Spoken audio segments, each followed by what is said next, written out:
आता बातमी आहे मुंबईकरांसंदर्भातील. मुंबईकरांवरची पाणी संकट हे आणखी गडद झालेलं आहे. धरणांनी तळ गाठलाय. पावसाची सुद्धा पाठ फिरवल्यामुळे सध्या पाणी कपातीची टांगती तलवार मुंबईकरांवर आहे. मुंबईच्या पाणी कपातीमध्ये आणखी वाढ होण्याची शक्यता आहे. जुलैपासून 25% पाणी कपातीची शक्यता आहे. 7ही धरणांमध्ये केवळ 7.53% इतका जलसाठा आहे. त्यामुळे मुंबईकरांवरचं आता पाण्याचं संकट आणखी गडद होत असताना आपल्याला दिसतंय. जर पाऊस आला नाही तर यानंतरची परिस्थिती ही आणखी बिकट होणार आहे. कुठल्या धरणात किती जलसाठा आहे आपण पाहूयात ग्राफिक्समधून.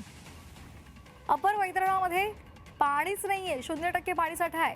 तानसामध्ये 1.13%, त्याचबरोबर भातसामध्ये 6.47% इतका पाणीसाठा आहे. मध्य वैतरणामध्ये 11.27%, मोडक सागरमध्ये 19.27% इतका पाण्याचा साठा आहे.